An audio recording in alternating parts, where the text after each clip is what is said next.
So usually we may get a question in interview for the trigger and its order of execution.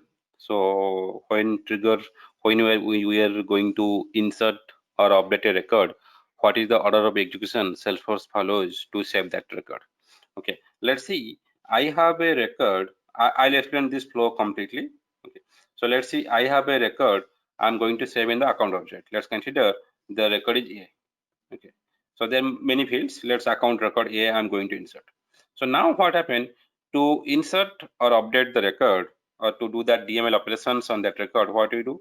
We load or initialize the record first. Nothing but if you see account, simply what we are doing, we are writing account A equal to new account. Then we are setting up the all field values. So now once you initialize this field or we load this field, then we may have some system validations. So we have to perform all system validations what we have, like if we the moment I let me show you that in here simply, so that will be easy for you to understand. So now let's consider I'm going to click on account. I'm just going to create a new account. So the moment I have a assume I have written a trigger on this account object, and the moment I click on the save, what is going to happen? So let's see, this is a required field. So if I don't put this required field, I click on the save, before my trigger execution, it will throw my system validations. So that's first part. First, it will throw my system validations. Then it will check on this object which record I am going to insert. If there is any trigger execute, if there is any trigger exist, then in that trigger, do I have before trigger? For example, let's consider I have written a trigger, something like this. Let's trigger account trigger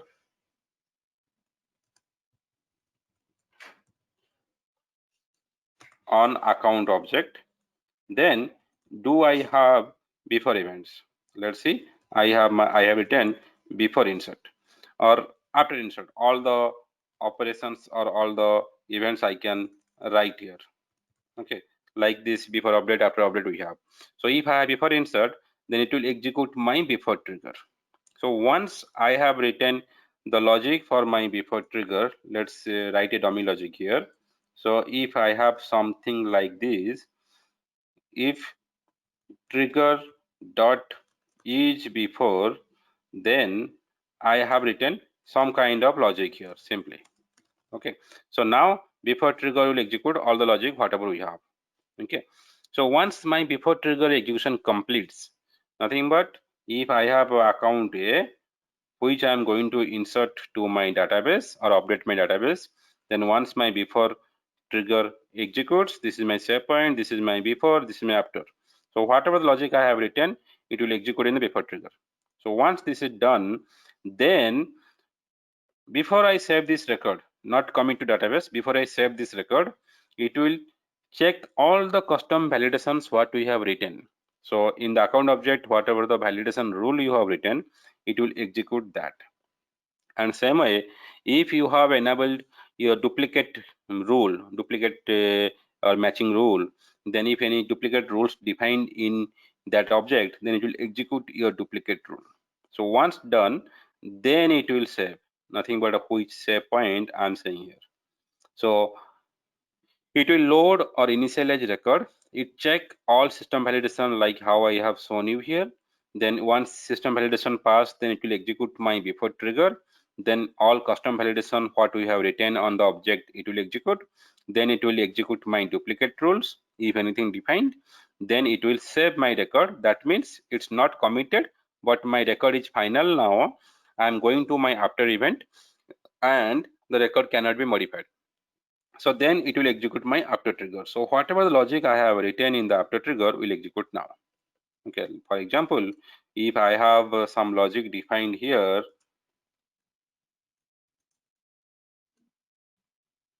if trigger dot is after, then if I have written some kind of logic here, it will execute now.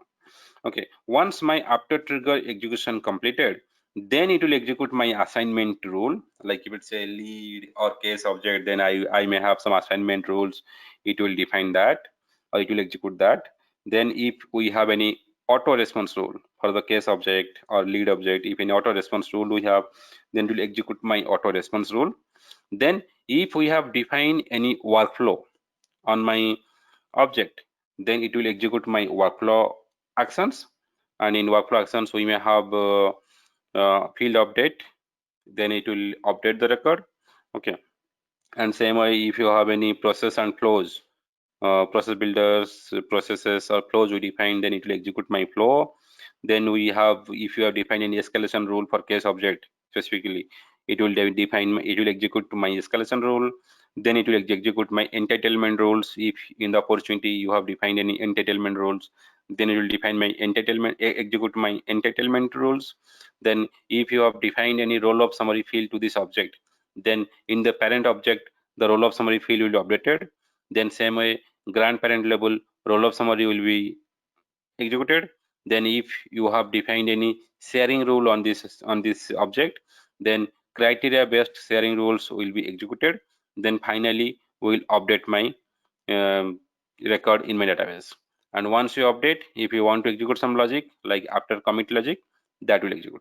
This is just a simple path when we insert or when you execute a trigger, or when you do some DML operations on any record, then this path we follow.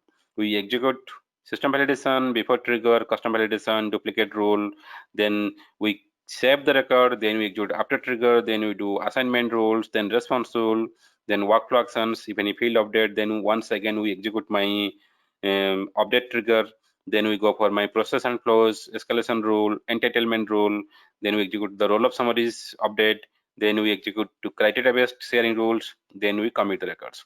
It's a simple flow which you can remember with these slides, and you can make a note of it also. Thank you.